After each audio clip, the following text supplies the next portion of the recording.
Good morning all of you, welcome to my YouTube channel BEM point. तो हम लोग basic math एक class रख चुके हैं। आज मेरा दूसरा क्लास है बेसिक मैथ का। तो उस दिन हम लोग मेज़रमेंट मतलब कि मापन जो होता है उसके फ़ारेनहाइट और डिग्री सेल्सियस पर बात किए थे। और आज हम लोग चलते हैं क्षेत्रमिति मेंसुरेशन। क्षेत्रमिति मेंसुरेशन इंग्लिश में बोलते हैं। इसको हम लोग मुख्यतः 3 हिस्सों में करके तब इसको पूरा करते हैं, 3 भागों में बांट के तब इसका पूरा होता है। एक होता है परिमाप, दूसरा होता है क्षेत्रफल, तीसरा होता है आयतन। तो आपको इसमें ये ध्यान रखना है, ये आयतन और ये परिमाप में थोड़ा सा ध्यान रखना है। क्या, जो परिमाप जो होता है वो समतल सतह का निकाला जाता है। किसका निकाला जाता है? समतल सतह। जैसे कि कोई जमीन का या कोई आकार त्रिभुजाकार चतुर्भुजाकार हो उसका। लेकिन वही अगर आयतन की बात किया जाए तो आयतन कोई जो है वस्तु का निकाला जाता है जिसके अंदर जगह हो, जैसे लंबाई चौड़ाई ऊंचाई हो, उसका निकाला जाता है। लेकिन क्षेत्रफल सबका निकाला जाता है, समतल सतह का भी और जिसके अंदर गहराई हो उसका भी। तो चलिए हम लोग फटाफट शुरू करते हैं आज का क्लास, बेसिक क्लास। तो हम लोग का पहला टॉपिक है ट्रायंगल, त्रिभुज। नाम सुने ही होंगे त्रिभुज का, ट्रायंगल। इस पर हम लोग बात करेंगे। तो त्रिभुज की अगर बात करें तो सीधी सी बात है, 3 भुजाओं से घिरे हुए जो क्षेत्र होते हैं, 1 2 और ये रहा 3, इसको हम लोग बोलते हैं त्रिभुज। 3 भुजाओं से घिरे हुए क्षेत्र को त्रिभुज बोलते हैं। और इसके तीनों अंतः कोणों का योग 180 डिग्री होता है। ये भी आपको याद रखना जरूरी है। अर्थात कोण A प्लस कोण B प्लस कोण C बराबर होता है 180 डिग्री। चलिए अब हम चलते हैं क्षेत्रफल, परिमाप और आयतन पर। तो यहाँ आपको त्रिभुज में आयतन नहीं बल्कि क्षेत्रफल और परिमाप की बात करनी है, क्योंकि त्रिभुज में आयतन नहीं होता है, क्योंकि वो एक समतल सतह पर त्रिभुज बनता है। फिर वहीं पर पिरामिड जब आ जाएगा त्रिभुज की जगह, फिर वो आयतन निकाल सकते हैं। तो हम लोग चलिए शुरू करते हैं त्रिभुज का। तो सबसे पहले हम ये जान लेते हैं त्रिभुज, तो जान ले किसे कहते हैं। अब त्रिभुज जो होते हैं मुख्यतः 3 प्रकार के होते हैं, कोण के आधार पर, और 3 प्रकार के होते हैं उसके भुजाओं के आधार पर। तो कोण के आधार पर कौन होगा? सबसे पहले न्यून कोण त्रिभुज, दूसरा समकोण त्रिभुज और तीसरा अधिक कोण त्रिभुज। यानी न्यून कोण त्रिभुज क्या होगा? ऐसे त्रिभुज जिसके कोण न्यून कोण होते हैं। और समकोण त्रिभुज ऐसे त्रिभुज जिसके एक कोण जो है, ये एक कोण 90 डिग्री यानी कि समकोण हो, उसी को समकोण त्रिभुज कहते हैं। और अधिक कोण क्या होता है? एक ऐसा त्रिभुज जिसका जो है एक कोण कम से कम 90 डिग्री से क्या हो, अधिक हो, ये क्या होता है? अधिक कोण होता है। ये हुआ अधिक कोण। मान लें यहाँ 100 ले लेते हैं, यहाँ लेते हैं 40, तो क्या हो गया 140, और यहाँ लेंगे 40, 140 140 180। तो हम लोग चलते हैं अब त्रिभुज के तीनों समझ गए। अब भुजा के आधार पर, तो भुजा के आधार पर भी जो है त्रिभुज 3 प्रकार के ही होते हैं। वो कौन कौन है तो जानते हैं, चलिए फटाफट। तो ये त्रिभुज है जो भुजा के आधार पर। तो भुजा जो होता है त्रिभुज का, कोई ऐसा त्रिभुज होता है जिसका तीनों भुजा बराबर होते हैं। ये 2 और ये तीनों बराबर है। ये अगर 5 है तो ये भी 5 है और ये भी 5, इसको बोलेंगे समबाहु। समबाहु, बाहु माने भुजा, भुजा समबाहु माने सभी भुजा बराबर। और दूसरा क्या आता है? विषम बाहु, जिसके तीनों भुजा क्या होते हैं? असमान होते हैं, कोई भी बराबर नहीं। मान लीजिए 3 है, ये 5 है, ये 6 है, ये कोई भी बराबर नहीं होते, उसी को बोलते हैं विषम बाहु त्रिभुज।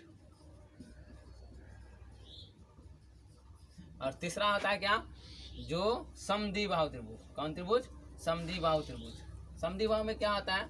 जो 2 भुजा आपस में उसके बराबर होते हैं और तीसरी भुजा क्या होते हैं? अलग होते हैं। ये 5, ये भी 5 और ये रहा आपका 6। ये हो गया क्या? समद्विबाहु त्रिभुज।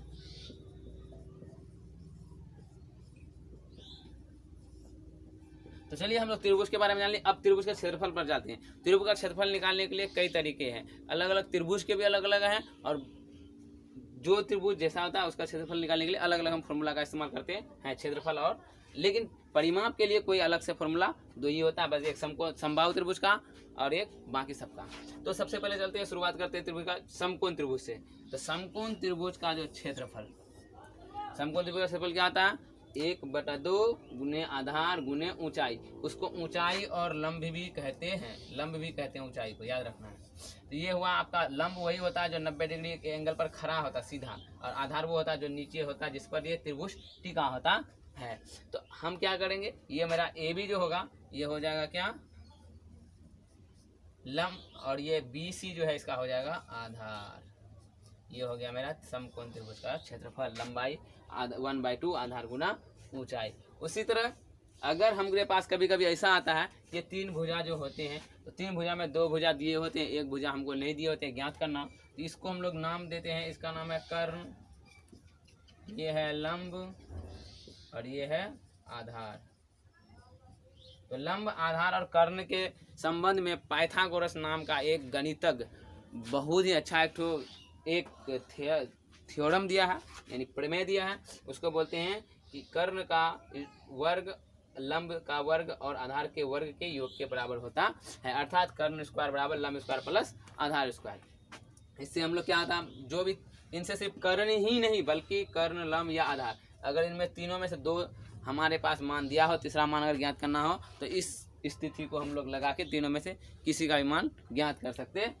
तो अब चलते हैं फिर किसी भी त्रिभुज या अन्य त्रिभुज, कोई यानी उसका नाम ना दिया हो, आपको कह देगा एक त्रिभुज है, उसका तीन भुजा दिया हुआ है, 3 है, 4 है, 5 है, आपको कहेगा क्षेत्रफल ज्ञात किया, आपको पता ही नहीं है वो त्रिभुज क्या है। लेकिन उसमें से अगर आपको ऐसा कह दे कि 3 भुजा है, उसके अलावे उस त्रिभुज में एक शीर्ष लंब है, शीर्ष लंब मतलब त्रिभुज के ऊपर वाला ये जो शीर्ष है, शीर्ष से यहाँ पर लंब मतलब 90 डिग्री का कोण अगर दूसरे भुजा में बनाता है वो शीर्ष लंब कहलाता है। किसी भी त्रिभुज में अगर आपको शीर्ष लंब दिया हुआ हो और उसका नीचे का जो मान है, इसको आधार बोलते हैं, ये आधार दिया हो, तो आपको ये इस्तेमाल कर सकते हैं, किसी भी त्रिभुज का क्षेत्रफल 1/2 आधार गुना शीर्ष परिमाप। तो कोई भी त्रिभुज हो, चाहे वो समकोण हो या फिर कोई कोण हो, उसका नाम नहीं दिया, सिर्फ कहेगी त्रिभुज है और तीनों भुजा दिया हुआ हो, अगर उसका परिमाप निकालना है तो सीधी सी बात क्या करना है, सभी भुजाओं का योग, मतलब सभी भुजाओं को जोड़ देना है, उसका हमको परिमाप प्राप्त हो जाता है। और हाँ, एक बात और यहाँ ध्यान रखने की बात है, परिमाप को ही हम लोग एक और नाम से पुकारते हैं, तो आप क्या जानते हैं उसका नाम क्या है? उसका नाम है परिमिति।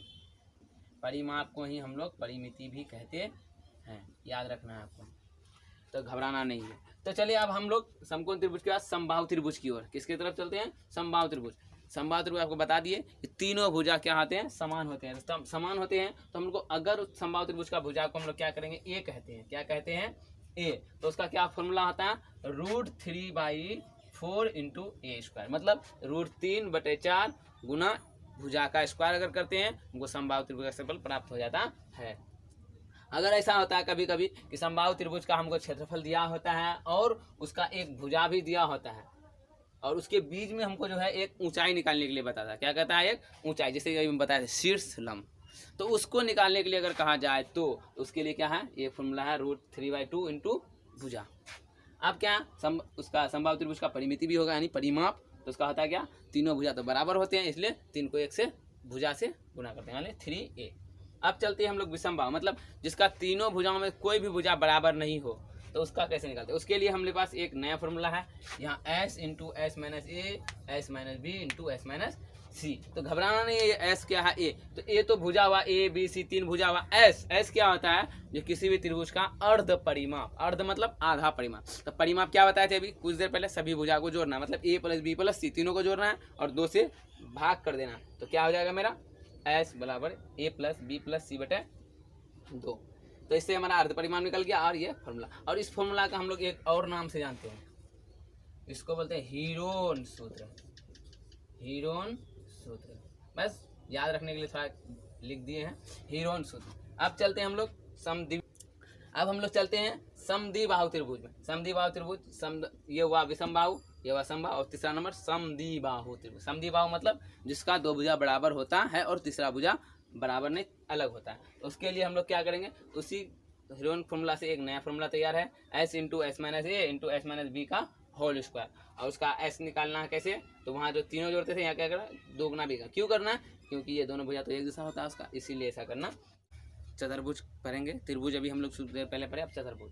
चतुर्भुज में भी जैसे हम लोग देखें, अभी त्रिभुज को भी अलग अलग हिस्सों में बांटे, 3 कोण के आधार पर 3 भुजा के आधार। उसी तरह चतुर्भुज भी है, आयत, वर्ग, समांतर चतुर्भुज, समचतुर्भुज, समलंब, अलग अलग नाम से हमारे सामने हैं और अलग अलग हम लोग भी जानेंगे भी। तो सबसे पहले चलते हैं आयत पर। हम किस पर चलेंगे?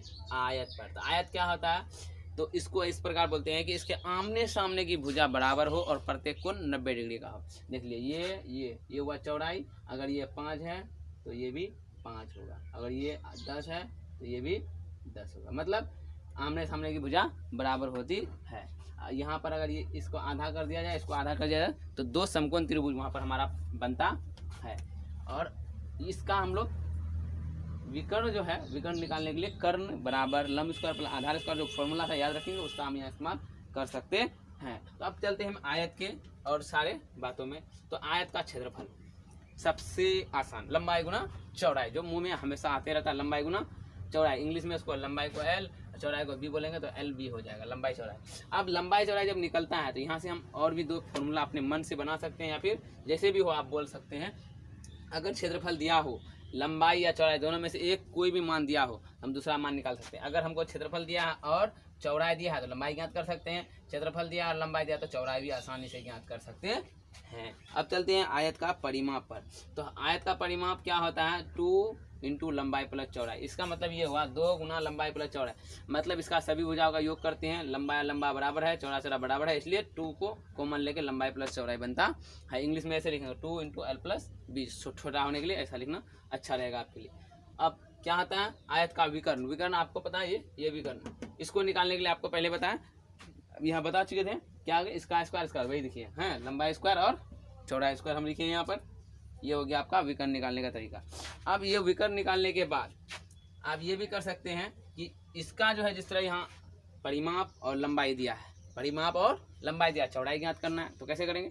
तो डरने की बात नहीं, यहाँ से भी हम एक फॉर्मूला बना सकते हैं। ये 2 इधर गुना में है, इधर आके भाग में बना दिए, और ये बन जाएगा लंबाई प्लस चौड़ाई। तो लंबाई को अगर निकालना है तो चौड़ाई को कहाँ उस पार ले जाएंगे, प्लस में है तो उधर माइनस में, मतलब लंबाई बराबर क्या आ जाएगा, परिमाप बटे 2 माइनस चौड़ाई। अगर वहीं पर हमको चौड़ाई निकालना है और लंबाई दिया हुआ है तो क्या करेंगे, चौड़ाई निकालने के लिए चौड़ाई बराबर क्या हो जाएगा मेरा, वही परिमाप बटे 2, और यहाँ चौड़ाई की जगह लंबाई हो जाएगा, और ये मेरा चौड़ाई प्राप्त हो जाएगा। तो अब चलते हम लोग वर्ग के तरफ। चतुर्भुज, तो हम लोग वर्ग पर चलते हैं। तो वर्ग का पहले सबसे पहले क्षेत्रफल लिखते हैं। तो क्षेत्रफल होता है क्या, भुजा स्क्वायर। भुजा को हम लोग ए नाम से जानते हैं, तो क्या हो जाएगा ए स्क्वायर। अब चलते हैं क्या, अगर हम क्षेत्रफल निकालने के लिए भुजा स्क्वायर करते हैं, अगर वहीं पर हमको क्षेत्रफल दिया हो, क्या दिया हो, क्षेत्रफल, और हमको ज्ञात करना हो भुजा, तो उसके लिए घबराना नहीं है। क्या करना है, देखिए यहाँ पर स्क्वायर है तो स्क्वायर उस पार जाता है, रूट बन जाता है, अर्थात भुजा बराबर क्या होगा, रूट अंडर क्षेत्रफल। अगर वर्ग की भुजा ज्ञात करने हैं हमें तो रूट अंडर क्षेत्रफल। अब चलते हैं वर्ग की परिमिति, मतलब परिमाप परिमिति दोनों एक ही होता है। तो 4a मतलब 4 गुना भुजा, क्योंकि चारों भुजा तो बराबर होता है, इसीलिए 4 इंटू ए हो जाता है। अब अगर भुजा निकालना है तो इधर ए है, इधर आ जाएगा परिमाप बटे 4, मतलब वर्ग की भुजा बराबर परिमिति बटे या फिर परिमाप बटे 4 होता है। अब वर्ग का विकर्ण, विकर्ण निकालना है तो बीच वाला विकर्ण होता है, ये देखिए ये है वर्ग का विकर्ण, और वर्ग के चारों भुजा आपस में क्या होते हैं, बराबर होते हैं, और सभी कोण 90 डिग्री के होते हैं। तो हमको अगर ये निकालना है तो ये दोनों को जोड़ेंगे तो दोनों तो एक ही जैसा है, इसलिए 2 रूट अंडर 2a होता है। ये है वर्ग का विकर्ण बराबर रूट अंडर 2 है। अब अगर मान लो हमको वर्ग का विकर्ण दिया है, भुजा नहीं दिया हुआ है, अगर हमको भुजा ज्ञात करना है तो घबराना नहीं, उसके लिए ये हम इस्तेमाल कर सकते हैं वर्ग का भुजा, वर्ग की भुजा बराबर विकर्ण बटे √2, विकर्ण को नीचे √2 से भाग दे देना, वो हमको भुजा निकल जाएगा। अब क्या, एक क्षेत्रफल वर्ग का हम तब निकालते हैं जब हमको भुजा दिया हुआ होता है। अब फिर क्या होता है, अगर हमको वर्ग का विकर्ण दिया हुआ है और हमको वर्ग का क्षेत्रफल ज्ञात करना है तो हम ये नहीं करेंगे पहले वर्ग का भुजा निकालें, नहीं, हम डायरेक्टली क्या कर सकते हैं, वर्ग का विकर्ण बटे 2 करेंगे तो हमको क्या प्राप्त हो जाएगा, वर्ग का क्षेत्रफल प्राप्त हो जाएगा आसानी से। वर्ग हो गया। आप चलते हैं समांतर चतुर्भुज पर। समांतर चतुर्भुज का क्षेत्रफल क्या होता है, तो आधार गुना ऊंचाई। तो आधार गुना ऊंचाई, ध्यान दीजिए, समांतर चतुर्भुज में डायरेक्टली प्रत्यक्ष रूप से ऊंचाई नहीं दी होती है, वो जो होता है ये इस तरह का होता है, जिसके कारण ये ऊंचाई नहीं है, बल्कि ऊंचाई हम नया जब डालते हैं, यहाँ लंब डालते हैं, शीर्ष लंब बोले या लंब, ये बनता है मेरा ऊंचाई। अगर इस प्रकार का ऊंचाई दिया हुआ हो समांतर चतुर्भुज में, तब उसका क्षेत्रफल होता है आधार गुना ऊंचाई। अब उसका परिमिति क्या आता है, तो 2 इंटू आसन भुजाओं का योग, मतलब सीधी सी बात यही हुआ कि आसन भुजा हुआ आमने सामने, ये भुजा, 2 भुजा ये है, 2 भुजा ये, मतलब 2 दूना 4 भुजा का योग करेंगे, 2 भुजा को जोड़ देंगे और 2 से गुना करेंगे, मतलब चारों भुजा। तो सीधी सी बात ये हुआ कि चारों भुजा को जोड़ देते हैं। लेकिन हम लोग ये आमने सामने की भुजा बराबर इसका भी होता है, जिस तरह आयत का आमने सामने की भुजा बराबर होता है और समांतर चतुर्भुज में भी आमने सामने भुजा बराबर होता है, इसलिए 2 इंटू आसन भुजाओं का योग। अब चलते हैं हम लोग समलंब चतुर्भुज पर। किस पर? समलंब चतुर्भुज। हमारा ये है समलंब चतुर्भुज। तो समलंब चतुर्भुज में भी हमारे पास क्या आता है, कभी कभी ऊंचाई दिया हुआ नहीं होता, लेकिन कभी दिया हुआ होता है। अगर ऊंचाई दिया हुआ हो तो क्या करते हैं, तो उसका करते हैं क्या, 1/2 इंटू समांतर भुजाओं का योग इंटू ऊंचाई। अब कहोगे समांतर भुजा कौन है? समांतर भुजा वो ऊपर वाले और नीचे वाले, ये दोनों हमेशा समांतर है, क्योंकि ये इधर गया ये इधर गया। जो समांतर तो हुआ नहीं, क्योंकि बराबर दूरी आना चाहिए। तो ऊपर वाला और नीचे वाला का भुजा का योग और ऊंचाई से गुणा करेंगे तो हमको क्या प्राप्त हो जाएगा, क्षेत्रफल। लेकिन अगर वो ऊंचाई दिया नहीं हो तो हम अपना ऊंचाई मान कर भी बना सकते हैं। तो अब चलते हैं हम अगला समचतुर्भुज की ओर। किसकी ओर चलेंगे? समचतुर्भुज की ओर। समचतुर्भुज का जो क्षेत्रफल होता है ये विकर्ण के आधार पर हम लोग निकालेंगे। किसके आधार पर? विकर्ण। तो ये जो समचतुर्भुज का ये देख रहे हैं, ये एक विकर्ण ये है और दूसरा विकर्ण ये है। तो हमको उसको विकर्ण को डी नाम से डिनोट करते हैं। किस नाम से? डी, छोटी वाली डी, याद रखना। पूरा वीडियो देखने के लिए धन्यवाद। जय हिंद।